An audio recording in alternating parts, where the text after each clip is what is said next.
dans le prochain épisode de Demain nous appartient. Tandis que Sylvain veut dénoncer Laura à la police, Lou a une discussion avec Thomas.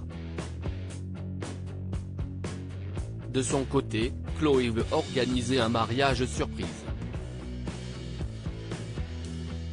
Attention, les paragraphes qui suivent contiennent des spoilers sur l'épisode de Demain nous appartient diffusé demain soir sur TF1. Si vous ne voulez rien savoir, ne lisez pas ce qui suit. Mercredi 22 juillet dans Demain nous appartient.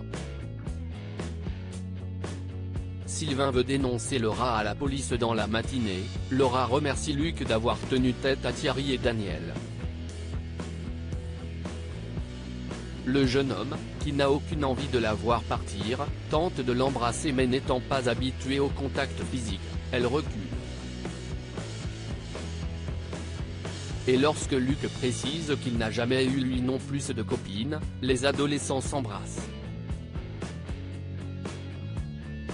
Pendant ce temps, Thierry est convaincu que Laura est toujours chez les Moreno et reconnaît qu'il a mal géré la situation. Les signes étant de plus en plus clairs, il jure à Daniel qu'ils finiront par la récupérer. De son côté, Charlie a senti une odeur de cannabis dans la chambre de Laura et cherche à déterminer si son frère lui cache quelque chose. Luc assure qu'il ne fume pas mais s'emporte contre sa sœur après qu'elle s'est permis de juger sa nouvelle petite amie. En parallèle, Sarah a consulté les vidéos de surveillance et constate que la personne en ciré jaune est une femme. La piste des violences conjugales étant désormais écartée, la policière se rend au Spoon pour poser des questions à Tristan.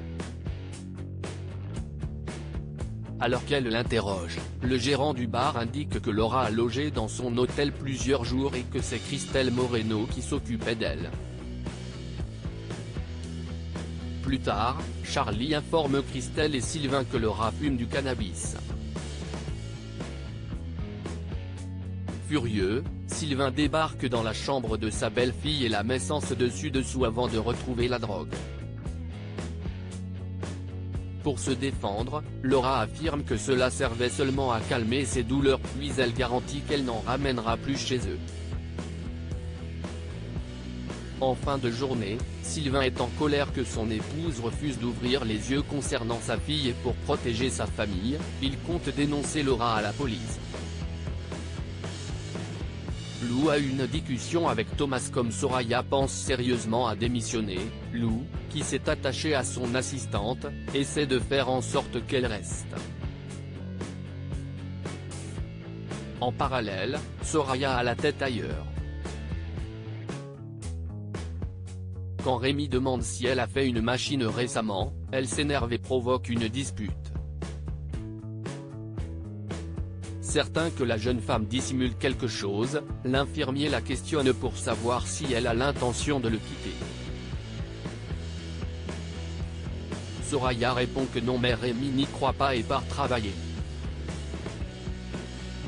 Lou quant à elle se rend au parloir pour discuter avec Thomas. Tandis qu'elle enjoint son client à envoyer un message à Soraya et lance qu'il a joué avec ses sentiments, Thomas reconnaît qu'il est éperdument amoureux d'elle. Convaincu par ses propos, Lou l'encourage à exprimer ce qu'il éprouve. De retour à son cabinet, Lou rapporte la discussion à Soraya. Même si elle a toutes les cartes en main pour prendre sa décision, elle ne sait toujours pas quoi faire. En rentrant, la jeune femme s'excuse auprès de Rémi pour son comportement récent.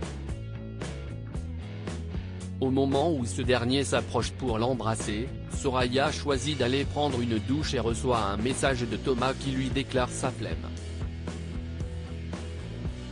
Chloé veut organiser un mariage surprise et persuadée que Marianne a très envie d'épouser Renaud, Chloé et Alex ont l'idée d'organiser un mariage surprise.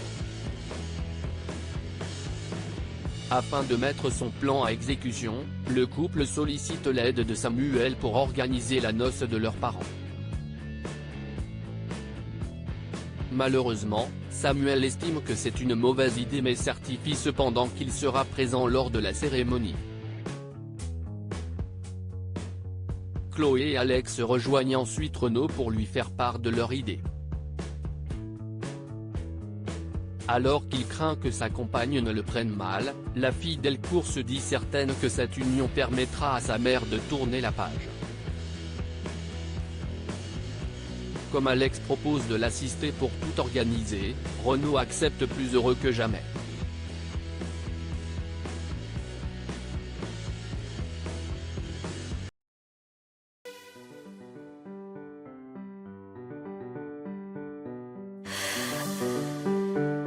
The man I love just had